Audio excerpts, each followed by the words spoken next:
नमस्कार, तपाईहरुलाई स्वागत छ नेपाली टेक्नोटिप्स च्यानलमा।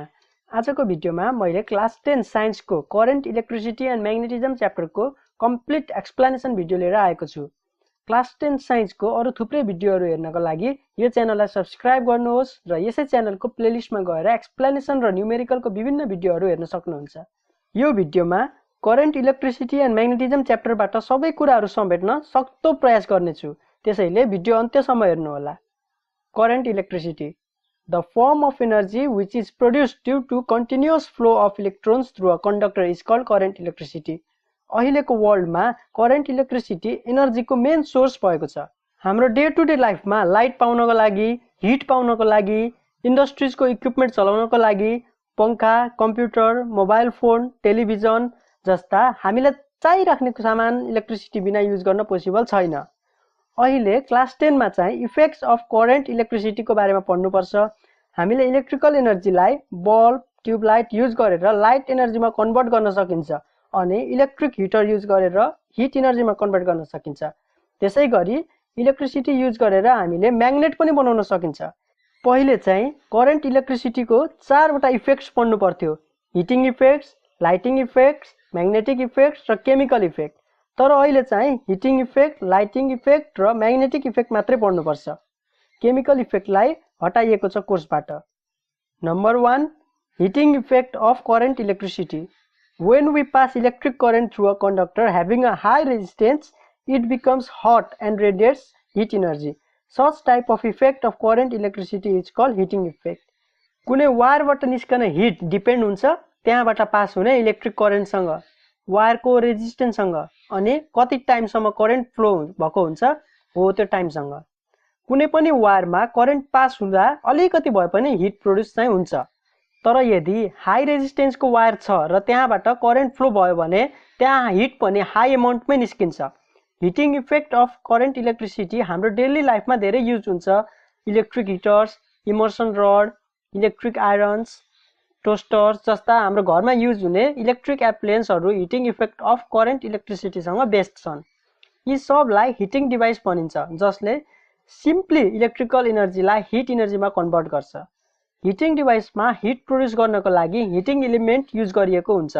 Heating element is a wire having high resistance which converts electrical energy into heat energy. Heating device भित्र हिट प्रोड्युस गर्नको लागि प्रयोग गरिएको हाई रेजिस्टेन्सको वायरलाई नै हिटिङ एलिमेन्ट भनिन्छ। हिटिङ एलिमेन्टको बेस्ट एक्जाम्पल हो nichrome wire. Nichrome wire nickel र क्रोमियमको एलोय हो जसमा 80% निकेल हुन्छ र 20% क्रोमियम हुन्छ। यसको हाई रेजिस्टेन्सको कारणले यसबाट इलेक्ट्रिसिटी पास हुँदा धेरै तातो हुन्छ र हिट प्रोड्युस गर्छ। यसबाट आउने एउटा इम्पोर्टेन्ट गिभ रिजन क्वेसन हेरौँ। Nichrome wire is used as a heating element, why? यसको एन्सर लेखौँ। Nichrome wire is used as a heating element because it has very high resistance, so it produces more heat and does not react with oxygen when heated up to 900 degree Celsius. यति थियो heating इफेक्टको बारेमा। Number 2, lighting effect of current electricity. When we pass electric current through the filament of an electric bulb, the filament becomes very hot and emits light. Such type of effect of electric current is called lighting effect of current electricity. Lighting devices like filament lamp, fluorescent lamp, LED bulb, etc. are based on the principle of lighting effect of current electricity. Filament lamp. An electric lamp in which filament is used to get light is called filament lamp. Electric bulb मा thin र long coiled filament use गरिएको हुन्छ जुन चाहिँ glass bulb भित्र enclose गरिएको हुन्छ। घरमा कुनै यस्तो बल्ब छ भने अलिअलि घुमेको पातलो वायर देख्न सकिन्छ भित्रपट्टि, हो त्यही हो फिलामेन्ट। र स्विच अन गरिदियो भने त्यो फिलामेन्टबाट लाइट निस्कने हो। त्यो फिलामेन्टबाट धेरै लाइट निस्कनको लागि चाहिँ त्यो 2900 डिग्री सेल्सियससम्म पुग्छ। त्यसैले त्यहाँ यस्तो हाई रेजिस्टेन्टको कन्डक्टर युज गर्नु पर्यो जसको मेल्टिङ पोइन्ट 2900 डिग्री सेल्सियस भन्दा बढी होस्। त्यो हाई रेजिस्टेन्सको कन्डक्टर हो टङ्स्टेन। त्यसैले इलेक्ट्रिक बल्बमा टङ्स्टेन युज गरिएको हुन्छ फिलामेन्टको रूपमा। यसको मेल्टिङ पोइन्ट हो 3400 डिग्री सेल्सियस। त्यसैले 2900 डिग्री सेल्सियससम्म इजिली पुग्छ र इनफ लाइट दिन्छ। तर यदि यो फिलामेन्ट एयरसँग एक्सपोज गरियो भने अक्सिडाइज हुन्छ र ड्यामेज हुन्छ। त्यसैले कुनै रियाक्सन हुन नदिन बल्बबाट एयर रिमुभ गरेर नाइट्रोजन अथवा इनर्ट ग्यास फिल गरिन्छ फिलामेन्टलाई अक्सिडेसन हुनबाट बचाउनको लागि। फिलामेन्ट ल्याम्पको डिसएडभान्टेज भनेको यसले 10% मात्र इलेक्ट्रिकल एनर्जीलाई लाइट एनर्जीमा कन्भर्ट गर्छ र बाँकी 90% चाहिँ हिट एनर्जीमा कन्भर्ट गर्छ। यसको लाइफ स्प्यान चाहिँ अबाउट 1000 आवर्सको हुन्छ। Fluorescent lamp An electric lamp having a coating of fluorescent material on its inner surface and containing mercury vapor is called fluorescent lamp. यसबाट निस्कने लाइटको प्रोसेस अघिको फिलामेन्ट ल्याम्प भन्दा डिफरेन्ट हुन्छ। यसमा फिलामेन्टको साटो दुईटा इलेक्ट्रोड्स युज गरिएको हुन्छ र मर्करी भ्यापर फिल गरिएको हुन्छ। म यसबाट लाइट निस्कने प्रोसेस सिम्पली बुझाइदिन्छु। यसमा दुईटा इलेक्ट्रोड्स हुन्छ भनेको थिए। एउटा साइडमा क्याथोड हुन्छ र अर्को साइडमा एनोड हुन्छ। क्याथोडले इलेक्ट्रोन्स इमिट्स गर्छ र एनोडले चाहिँ क्याथोडले इमिट गरेको इलेक्ट्रोन्सलाई रिसिभ गर्छ। यो ट्युबलाइटको इनर वालमा फ्लोरेसेन्ट पाउडरले कोटेड गरिएको हुन्छ। जब इलेक्ट्रिक करेन्ट फ्लो हुन्छ क्याथोडबाट इलेक्ट्रोन इमिट हुन्छ र एनोडतिर मुभ हुन थाल्छ।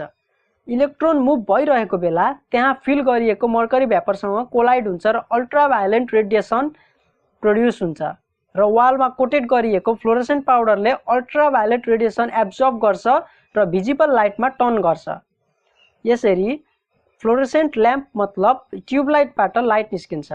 Fluorescent lamp converts 30% electrical energy into light energy and 70% of electrical energy into heat energy. Filament ल्याम्पले इलेक्ट्रिकल एनर्जीको 10% मात्र लाइटमा कन्भर्ट गरिदिन्थ्यो, तर यसले चाहिँ 30% लाइटमा कन्भर्ट गर्छ। त्यसैले फिलामेन्ट भन्दा फ्लोरेसेन्ट राम्रो हो। The average life span of fluorescent lamp is 3000 hours. Filament ल्याम्पको लाइफ स्प्यान लगभग 1000 आवर्स थियो भने यसको लगभग 3000 आवर्स हुन्छ। अब लाइटिङ इफेक्ट अफ करेन्ट इलेक्ट्रिसिटीबाट आउन सक्ने इम्पोर्टेन्ट गिभ रिजन क्वेसन हेरौँ। Inert gases are filled inside filament lamp. Why? Inert gases are filled inside filament lamp to prevent damage of filament from oxidation as filament gets oxidized when it is exposed to air. तातो filament एयरको कन्ट्याक्टमा आउँदा oxidation भएर damage हुन्छ भनेर अघि पनि भनेको थिएँ। त्यसैबाट सेफ राख्नको लागि फिलामेन्टभित्र इनर्ट ग्यास फिल गरिएको हो। Number 3, magnetic effect of current electricity. When electric current is passed through a wire, magnetic field is produced around the wire. Such type of effect is called magnetic effect of current electricity. जब कुनै conducting वायरमा हामी electricity pass गर्छौं त्यसको वरिपरि magnetic field produce हुन्छ। Current इलेक्ट्रिसिटीको यो effect चाहिँ धेरै नै युजफुल छ। अब इलेक्ट्रोम्याग्नेटको बारेमा हेरौँ। Electromagnet, the magnet made by passing electricity through a solenoid is called electromagnet. यो इलेक्ट्रोम्याग्नेटको बारेमा धेरै जसोलाई थाहा नै हुन्छ। प्र्याक्टिकल्ली पनि यो घरमै बनाएर ट्राई गरेको हुन्छ धेरैले। कुनै काँटीमा नेकेड वायर घुमाएर वायरको दुईटा एन्डमा जब ब्याट्री कनेक्ट गरिन्छ त्यही काँटीले अब म्याग्नेटिक प्रोपर्टी सो गर्छ र अरू मेटल एट्र्याक्ट गर्न थाल्छ। यसरी बनाइएको म्याग्नेटलाई इलेक्ट्रोम्याग्नेट भनिन्छ र यो बनाउँदा वायरलाई जुन तरिकाले घुमाइएको हुन्छ हो त्यसलाई चाहिँ सोलिनोइड भनिन्छ। इलेक्ट्रोम्याग्नेट धेरै इलेक्ट्रोम्याग्नेटिक इक्विपमेन्ट्समा युज हुन्छ, जस्तो loud speaker, microphone, radio, television. Electric bell, the electromagnetic equipments which converts electrical energy into sound energy is called electric bell. यो इलेक्ट्रोम्याग्नेट को एउटा इम्पोर्टेन्ट एप्लिकेसन हो। यसबाट क्वेसन आउने भनेको define electric bell and describe the working mechanism of an electric bell with a neat figure. अब यसको working mechanism राम्ररी बुझाइदिन्छु म। यो इलेक्ट्रिक बेलको फिगर भयो। म अब कनेक्सनतिर जान्छु सिधै। जब स्विच अन गर्छौं इलेक्ट्रिक बेलको करेन्ट फ्लो हुन थाल्छ। यो पोजिटिभ टर्मिनलसँग कनेक्ट भएको हुन्छ इलेक्ट्रोम्याग्नेट। यो इलेक्ट्रोम्याग्नेट चाहिँ यु शेपको हुन्छ र यो सोलिनोइडबाट करेन्ट फ्लो हुँदा म्याग्नेटिक प्रोपर्टी सो गर्छ। इलेक्ट्रोम्याग्नेटको एउटा एन्ड पोजिटिभ टर्मिनलसँग कनेक्टेड हुन्छ भने अर्को एन्ड स्प्रिङसँग कनेक्ट हुन्छ अनि स्प्रिङको अर्को एन्ड एडजस्टमेन्ट स्क्रूसँग कनेक्टेड छ र यो स्क्रू चाहिँ नेगेटिभ टर्मिनलसँग कनेक्टेड छ। यो एडजस्टमेन्ट स्क्रूले चाहिँ साउन्ड निकालिसकेपछि सर्किट ब्रेक गर्ने काम गर्छ। यो म एकछिनमा एनिमेसनबाट बुझाउँछु। यो स्प्रिङले आर्मेचरलाई सपोर्ट दिएको हुन्छ र आर्मेचरमा ह्यामर एट्याच भएको हुन्छ जुन चाहिँ मुभ गर्न सक्छ आर्मेचरको मुभमेन्टसँगै र मुभ गर्दा गङसँग ठोकिएर साउन्ड निकाल्छ। अब यो एनिमेसन हेरौँ। जब स्विच अन गर्छौं यू शेप्डको इलेक्ट्रोम्याग्नेटले म्याग्नेटिक प्रोपर्टी शो गर्छ र छेउको आर्मेचरलाई आफूतिर अट्र्याक्ट गर्छ। आर्मेचर सहित तल अट्याच्ड भएको ह्यामर पनि मुभ हुन्छ र गङसँग ठोकिन पुग्छ। जब आर्मेचरको मुभ हुन्छ एडजस्टमेन्ट स्क्रूमा सर्किट ब्रेक हुन्छ, करेन्ट फ्लो हुन बन्द हुन्छ, त्यसैले इलेक्ट्रोम्याग्नेटले अट्र्याक्ट गर्न छोड्छ आर्मेचरलाई अनि इनिशियल पोजिसनमा जान्छ।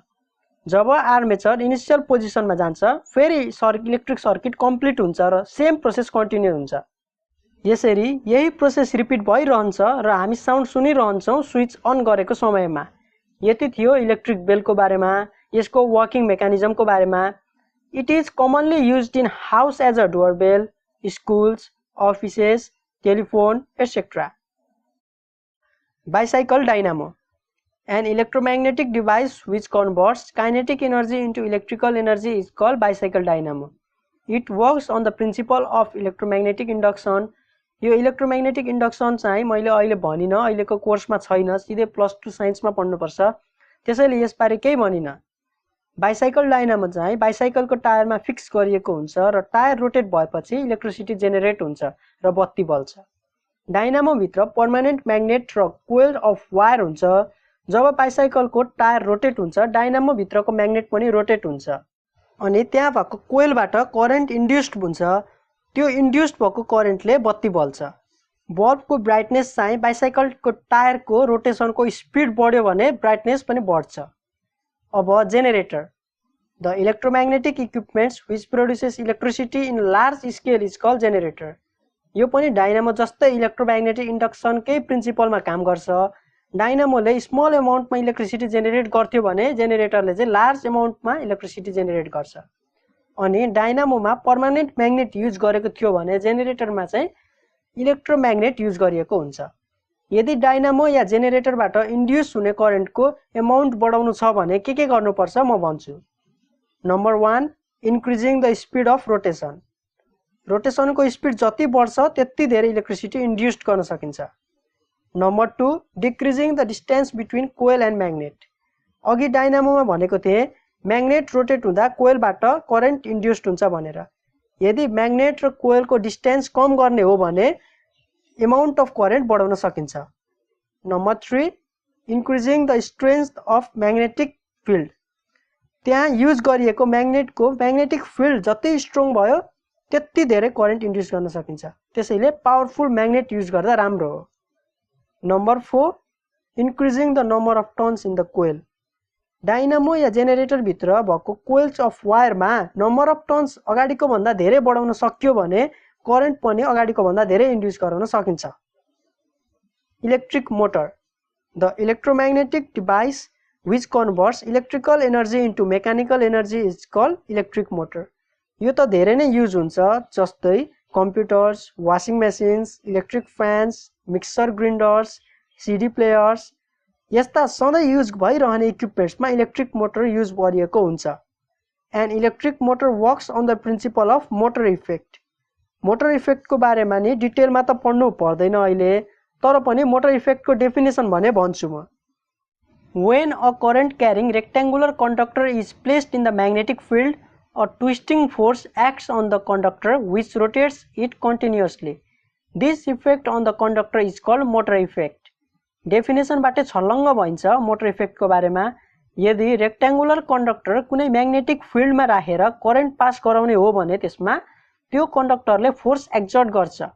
कन्डक्टरको यही इफेक्टलाई मोटर इफेक्ट भनिन्छ र यसकै प्रिन्सिपलमा इलेक्ट्रिक मोटरले काम गर्छ। Inverter, the electronic equipments which converts AC into DC and DC into AC is called inverter. डेफिनेसनमा त एसीलाई डीसीमा कन्भर्ट गर्छ र फेरि डीसीलाई एसीमा कन्भर्ट गर्छ भनेको छ, तर एसी र डीसी भनेको चाहिँ के हो कतिलाई थाहा नहुन सक्छ। त्यसैले इन्भर्टरको बारेमा भन्नु अगाडि म एसी र डीसीको बारेमा भन्छु। एसी भनेको अल्टरनेटिङ करेन्ट र डीसी भनेको डाइरेक्ट करेन्ट। अल्टरनेटिङ करेन्टलाई कसैले टच गर्यो भने ठुलो सक दिन्छ र इन्जर्ड बनाउँछ। हाम्रो घरसम्म आइपुग्ने करेन्ट अल्टरनेटिङ करेन्ट हो। यसको प्रोडक्सन कस्ट कम लाग्छ र सजिलै धेरै लामो डिस्टेन्ससम्म ट्रान्समिट गर्न सकिन्छ। अल्टरनेटिङ करेन्टलाई डाइरेक्ट करेन्टमा लान पनि धेरै सजिलो हुन्छ। डाइरेक्ट करेन्ट चाहिँ अल्टरनेटिङ करेन्ट जस्तो डेन्जर हुँदैन, तर डेन्जर हुँदैन भन्दैमा धेरै भोल्टको ब्याट्री पनि टच गर्नु हुँदैन, सक्दिन सक्छ त्यसले। अल्टरनेटिङ करेन्ट डाइनामो जेनेरेटरले प्रोड्युस गर्छ भने डाइरेक्ट करेन्ट चाहिँ ब्याट्रीले प्रोड्युस गर्छ। अब इन्भर्टरको बारेमा हेरौँ।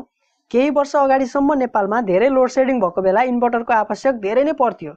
इलेक्ट्रिसिटी सप्लाई भएको बेला अल्टरनेटिङ करेन्टलाई डाइरेक्ट करेन्टमा कन्भर्ट गरेर ब्याट्रीमा स्टोर हुन्छ र जब इलेक्ट्रिक सप्लाई कट हुन्छ इन्भर्टरले फेरि त्यो स्टोर भएको डाइरेक्ट करेन्टलाई अल्टरनेटिङ करेन्टमा कन्भर्ट गर्छ र त्यसबाट इलेक्ट्रिक एप्लियन्सहरू सजिलै अपरेट गर्न सकिन्छ।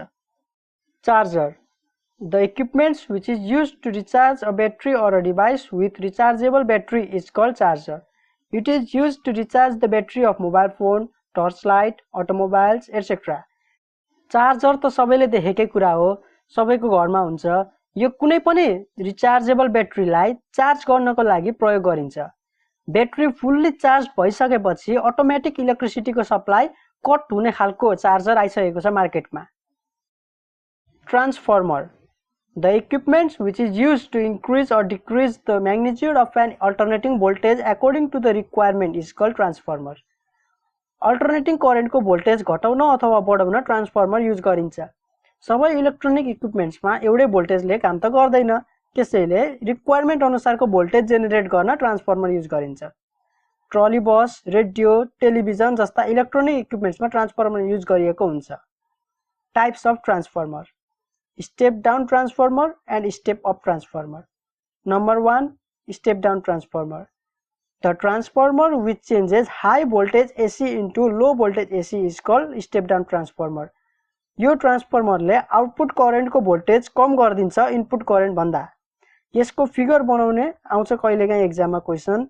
ट्रान्सफर्मरमा दुईटा कोइल हुन्छ, प्राइमेरी कोइल र सेकेन्डरी कोइल। प्राइमेरी कोइलबाट इनपुट करेन्ट जान्छ र सेकेन्डरी कोइलबाट आउटपुट करेन्ट निस्किन्छ। यदि दुईटै कोइलमा नम्बर अफ टर्न्स इक्वल पार्दिने हो भने इनपुट करेन्टको भोल्टेज र आउटपुट करेन्टको भोल्टेजमा केही चेन्ज आउँदैन, इक्वल हुन्छ दुईटैको भोल्टेज। यदि प्राइमेरी कोइलको नम्बर अफ टर्न्स धेरै भयो र सेकेन्डरी कोइलको नम्बर अफ टर्न्स कम भयो भने त्यो स्टेप डाउन ट्रान्सफर्मर हुन्छ। सेकेन्डरी कोइलको नम्बर अफ टर्न्स कम भयो भने आउटपुट भोल्टेज पनि कम हुन्छ। Number 2, step up transformer. The transformer which changes low voltage AC into high voltage AC is called step up transformer. यति चाहिँ याद राख्ने, ट्रान्सफर्मरले अल्टरनेटिङ करेन्टको भोल्टेज मात्र चेन्ज गर्छ, डीसी भोल्टेज भने चेन्ज गर्दैन, त्यसले गर्न सक्दैन। स्टेप अप ट्रान्सफर्मरको फिगर बनाउँदा प्राइमेरी कोइल भन्दा सेकेन्डरी कोइलको नम्बर अफ टर्न्स बढी बनाउने, त्यसो गर्दा इनपुट भोल्टेज भन्दा आउटपुट भोल्टेज बढी हुन्छ। यसबाट जान्नै पर्ने कुरा पनि छ जुन चाहिँ धेरै स्टुडेन्टलाई थाहा नहुन सक्छ र एक्जाममा पनि एकदम इम्पोर्टेन्ट छ। The core of a transformer is laminated. Why? Laminate त गरिएको हुन्छ तर केले गरिएको हुन्छ त्यो पनि सोध्न सक्छ कहिलेकाहीँ। भर्निसले ल्यामिनेट गरिएको हुन्छ, यति याद राख्ने। Because it helps to reduce the loss of electrical energy due to the development of eddy current. अब न्युमेरिकल गर्दा चाहिने फर्मुला हेरौँ। Secondary voltage divided by primary voltage is equal to number of turns in secondary coil divided by number of turns in primary coil. Short form मा लेख्दा V2 divided by V1 is equal to N2 divided by N1. धेरै नै important हो यो formula. यो formula लाग्ने एउटा numerical पनि गरिदिन्छु म। धेरै गाह्रो न्युमेरिकल आउँदैन, यसबाट एउटा राम्ररी बुझ्दा गर्न सकिन्छ सबै, यस्तै खालका अरु पनि। The number of turns in the primary winding of a certain transformer is 150 times more than that in the secondary winding. Calculate the input EMF in the primary winding if the EMF generated in the secondary winding is 220 volt AC. यो question राम्ररी पढेर एकचोटी बुझ्ने प्रयास गर्नुपर्छ। The number of turns in the primary winding of a certain transformer is 150 times more than that in the secondary winding. 150 चोटी चाहिँ primary वाइन्डिङमा छ भनेको छैन यसमा। यसमा प्राइमेरी वाइन्डिङ चाहिँ नम्बर अफ टर्न्स भनेको 150 मोर छ सेकेन्डरी वाइन्डिङ भन्दा। सेकेन्डरी वाइन्डिङ भन्दा चाहिँ 150 टाइम्स मोर प्राइमेरी वाइन्डिङ छ भने यसमा लेट गर्नु पर्यो सेकेन्डरी वाइन्डिङ। सेकेन्डरी वाइन्डिङलाई सपोज x लेट गर्दियौं भने प्राइमेरी वाइन्डिङ हुन्छ 150x। त्यस्तो गर्दाखेरि सेकेन्डरी भन्दा प्राइमेरी 150 टाइम्स धेरै भयो। अनि calculate the input EMF in the primary winding if the EMF generated in the secondary winding is 220 volt AC। यसमा चाहिँ सरासर दिएको छ सेकेन्डरी वाइन्डिङमा निस्केको EMF जेनेरेटेड भनेको 220 भोल्ट छ अनि प्राइमेरी वाइन्डिङमा कति हुन्छ भनेर सोधेको छ। यति भनेपछि क्वेशन त बुझ्नु भयो होला। यदि छैन भने अब सल्भ गरिसकेपछि राम्ररी बुझिन्छ। गिवन लेखौँ अब। Solution given number of turns in secondary winding यसलाई मान्दिम N2 is equal to X। यो X चाहिँ लेट गरिएको हो। अघि मैले भनिसकेँ सेकेन्डरी वाइन्डिङलाई किन X मानिएको भन्दा। अनि फेरि number of turns in primary winding N1 is equal to 150X। अगाडि सेकेन्डरीमा X भयो भने प्राइमेरीमा 150X हुन्छ। यति त भइहाल्यो। अब अर्को दिएको छ गिवनमा output EMF V2 is equal to 220 volt. यसमा आउटपुट भोल्ट दिएको छ 220 भोल्ट। इनपुट भोल्टेज निकाल्नु पर्ने छ भने input EMF V1 is equal to what. We have V2 divide by V1 is equal to N2 divide by N1। यो formula त मैले भनिसकेको छु। V2 भनेको सेकेन्डरी भोल्टेज, V1 भनेको प्राइमेरी भोल्टेज। अघि गिवनमा लेखिसकेको छ, फेरि भन्नु पर्दैन मैले। अब यसमा के निकाल्नु पर्ने छ? यसमा निकाल्नु पर्ने छ इनपुट भोल्टेज भनेपछि V1 निकाल्नु पर्ने छ भने V1 लाई लेफ्ट ह्यान्ड साइडमा राखिदिउँ, अरु सबैलाई राइट ह्यान्ड साइडमा लगिदिउँ भनेपछि V1 is equal to V2 into N1 divide by N2 यति हुन्छ। यो क्रस मल्टिप्लाई गरेर निस्केको हो। जे निकाल्नु पर्ने छ त्यसलाई एक्लै बनाइदिउँ लेफ्ट ह्यान्ड साइडमा अनि बाँकी रहेको सबैलाई राइट ह्यान्ड साइडमा पुर्याइदिउँ। V2 into N1 divide by N2 भयो। अब यो यसको सबै भ्यालु हाल्दिउँ गिवनबाट। V2 भनेको 220 दिएको छ, 220 इन्टु N1 भनेको 150X दिएको छ, 150X डिवाइड बाई N2 भनेको X दिएको छ। यसमा लेख्दिउँ X। अब यो माथि न्युमेरेटरको X र डिनोमिनेटरको X काट्यो। X काटिसकेपछि बाँकी रह्यो is equal to 220 into 150। 220 into 150 क्यालकुलेटरमा गर्ने हो भने लेखिन्छ 33,000 भोल्ट। अब मैले ट्रान्सफर्मरको बारेमा भनेको कुराहरू यसबाट अझै राम्ररी बुझाइदिन्छु म। ट्रान्सफर्मरमा मैले भनेको थिएँ स्टेप अप ट्रान्सफर्मरमा प्राइमेरी वाइन्डिङ भन्दा सेकेन्डरी वाइन्डिङ धेरै हुन्छ, जस कारणले गर्दा सेकेन्डरी भोल्टेज पनि प्राइमेरी भोल्टेज भन्दा धेरै निस्किन्छ। अनि स्टेप डाउन ट्रान्सफर्मरमा चाहिँ सेकेन्डरी वाइन्डिङ कम हुन्छ, जस कारणले गर्दा सेकेन्डरी भोल्टेज कम निस्किन्छ प्राइमेरी भन्दा। अब यसमा हेर्दाखेरि यो क्वेशनमा हेर्दा स्टेप अप ट्रान्सफर्मर हो कि स्टेप डाउन ट्रान्सफर्मर हो त? यसमा number of turns in primary winding थियो 150X अनि number of turns in secondary winding थियो X। यसको मतलब प्राइमेरी वाइन्डिङमा नम्बर अफ टर्न्स धेरै रहेछ सेकेन्डरी वाइन्डिङ भन्दा, भने यो स्टेप डाउन ट्रान्सफर्मर भयो, किनभने प्राइमेरी भन्दा सेकेन्डरी कम छ। यसको मतलब यसको भोल्टेज पनि इनपुट भोल्टेज भन्दा आउटपुट भोल्टेज कम हुनुपर्छ। हामीले निकालेको पनि ठिकै छ। इनपुट भोल्टेज हामीले निकाल्यौँ 33,000, आउटपुट भोल्टेज गिवनमा दिएको थियो 220 भोल्ट अनि 33,000 भोल्ट इनपुट दिँदाखेरि उताबाट आउटपुट निस्किने रहेछ 220 भोल्ट यदि सेकेन्डरी वाइन्डिङको number of turns 150 times less भयो भने। अब मसँग यस्तै किसिमको अर्को न्युमेरिकल पनि छ, म त्यो सल्भ चाहिँ गर्दिनँ यो भिडियोमा, तर कसरी सल्भ गर्ने चाहिँ भनिदिन्छु। क्वेसन हेरौँ। Calculate the output voltage in a transformer if input voltage is 240 volt.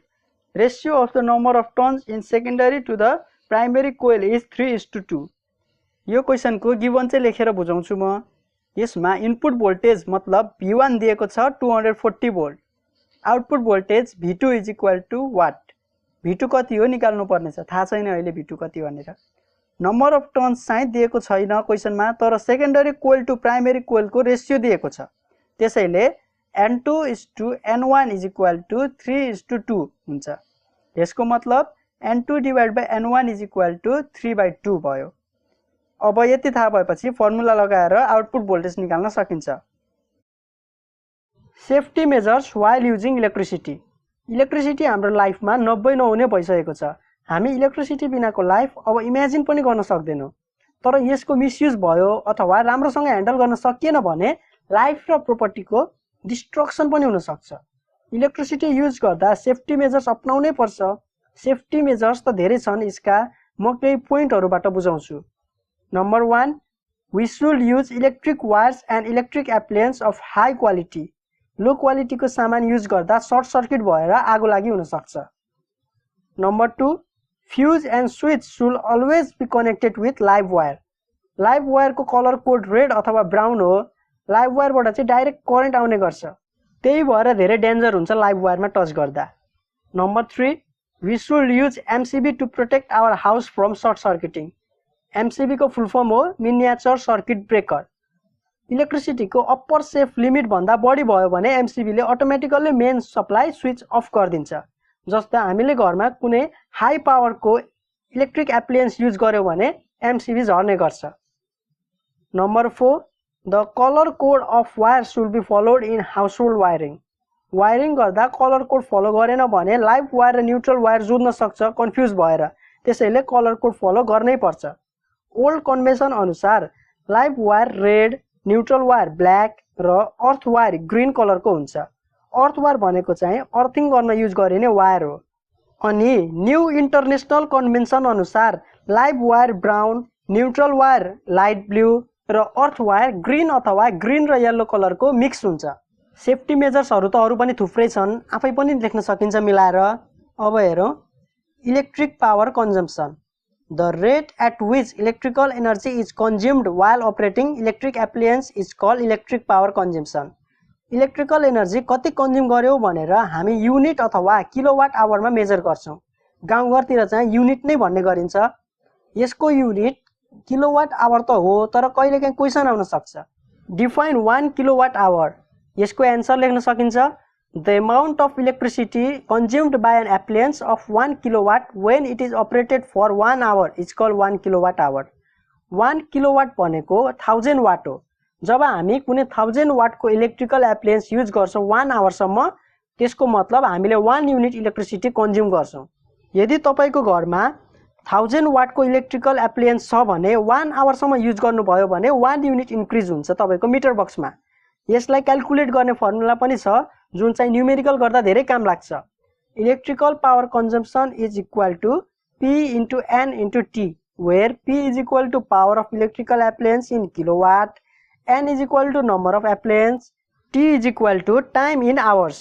यसमा पावर वाटमा युज गर्यो भने मिस्टेक हुन्छ, किलोवाटमा नै हुनुपर्छ र टाइम सेकेन्डमा लाग्नु हुँदैन, आवर्समै हुनुपर्छ। यो फर्मुला लाग्ने एउटा न्यूमेरिकल गर्दिन्छु म। In a house, 20 fans having 40 watt each, 2 bulbs of 100 watt each, and 1 electric heater of 1000 watt are used for 6 hours, 2 hours, and 4 hours respectively daily for 1 month. Calculate the cost of electricity consumed if 1 unit cost ₹8. धेरै जसो स्टुडेन्टलाई चाहिँ यस्तो खालको question बुझ्नलाई नि गाह्रो हुन्छ, त्यही भएर सुरुमा म यो क्वेशन राम्ररी बुझाउँछु। In a house, 20 fans having 40 watt each, 40 what को चाहिँ 20 वटा फ्यान्स चलाइन्छ अरे। 2 bulbs of 100 watt each and 1 electric heater of 1000 watt are used for 6 hours, 2 hours and 4 hours respectively.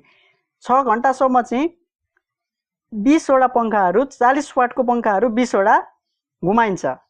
अनि 2 आवर्स सम्म चाहिँ दुईटा बल्ब बालिन्छ, त्यो पनि 100 वाट को। अनि 4 आवर्स सम्म चाहिँ एउटा इलेक्ट्रिक हिटर चलाइन्छ अरे 1000 वाट को रेस्पेक्टिभली डेली। अब यहाँ डेली पनि भनेको छ लास्टमा। डेली मतलब एक दिनमा यति 20 वटा फ्यान चाहिँ 40 वाट को चलाइन्छ एक दिनमा 6 घण्टासम्म। यो 6 आवर दिएको छ, यो चाहिँ डेली हो। तर लास्टमा फेरि के भनेको छ, फर 1 मन्थ भनेको छ। डेली चलाइन्छ तर 1 महिनासम्म चलाइन्छ। त्यही भएर यसमा सुरुमा डेलीको निकाल्नु पर्छ, एक दिनमा कति चलाइँदो रहेछ, कति इलेक्ट्रिसिटी कन्ज्युम हुँदो रहेछ, इलेक्ट्रिसिटी कन्ज्युम हुन्छ त्यो निकाल्नु पर्छ सुरुमा डेलीबाट। अनि त्यसपछि इन्टु 30 गरेर 1 मन्थको निकाल्नु पर्छ। यो एउटा खालको क्वेशन भयो। अर्को खालको क्वेशन पनि छ, अर्को खालको क्वेशन यो गरिसकेपछि म भन्छु त्यो क्वेशन पनि। अहिले मैले क्वेशन हेर्दै धेरै थोक भने, अब यो धेरै थोक भनेको कारणले गर्दा नबुझ्न सकेको हुन्छ, त्यही भएर अब सल्भ गरिसकेपछि चाहिँ राम्ररी बुझिन्छ, म बुझाउँदै जान्छु।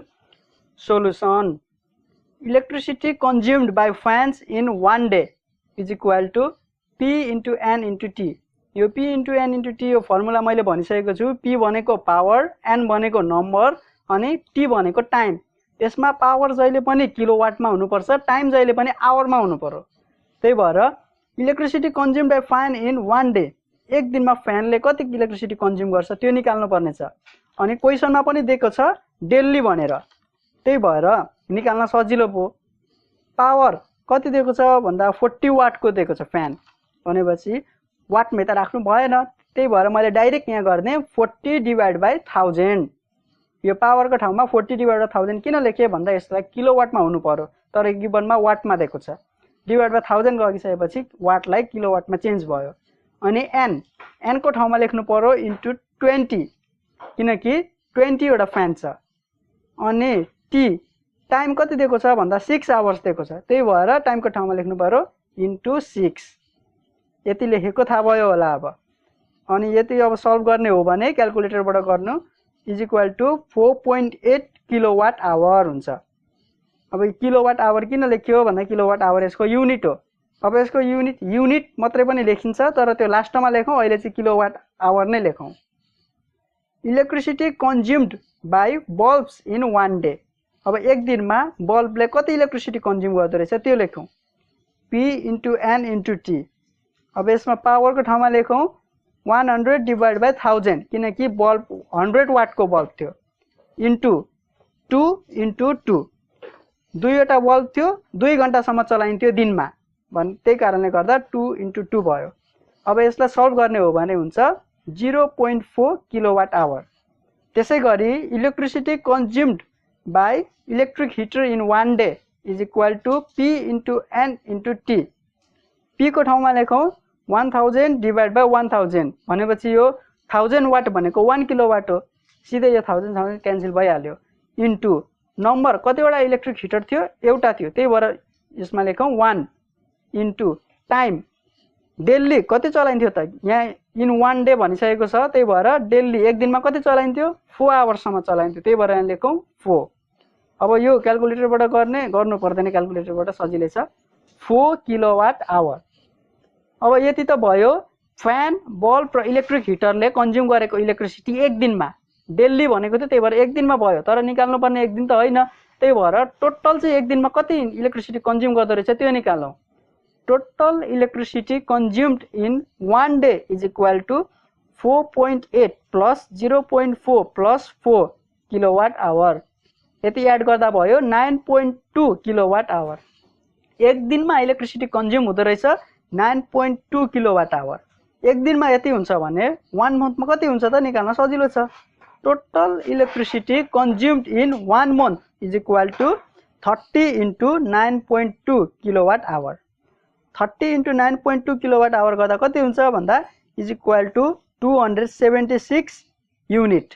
यसमा चाहिँ मैले युनिट लेखेँ, अब लास्टमा भयो त्यही भएर मैले युनिट लेखेँ। हाम्रो इलेक्ट्रिसिटीमा आउँदा पनि कति युनिट उठाउने भनिन्छ, किलोवाट आवर कति किलोवाट आवर उठाउ भनेर त भनिँदैन। अब now total cost of electricity is equal to 276 into 8। 1 युनिटको 8 रुपियाँ थियो, त्यही भएर अब 276 इन्टु 8 गर्दा टोटल कस्ट निस्किन्छ इज इक्वल टु रुपिज 2208। यो क्याल्कुलेटरबाट आफै गर्ने, मैले क्याल्कुलेटरबाट गरेको देखाइनँ, सिधै गरेँ।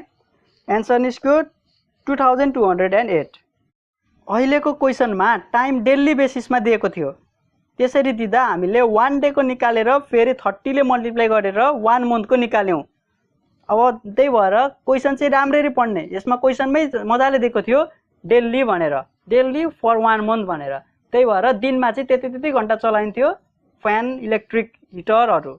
तर कहिलेकाहीँ चाहिँ डेली भनेर नदिन सक्छ, त्यस्तो खालको क्वेसन अहिले म भन्छु, त्यो आउँदा के गर्ने पनि भन्छु। If 2 irons with 750 watt each are used 8 hours a month, how much cost should be paid? Cost of 1 unit of electricity is rupees 8। यसमा दुईटा आइरन्स 8 hours चलाइन्छ त भनेको छ, तर डेली भनेको छ त? यसमा डेली भनेको छैन, 8 hours अ मन्थ भनेको छ। यो क्वेसन कसरी सल्भ गर्ने त मैले भनिराख्नु पर्दैन होला, अघि पनि अब बुझाइसकेको छु। त्यही भएर यो चाहिँ अब आफै सल्भ गरेर एन्सर कति आयो कमेन्ट गर्नु होला।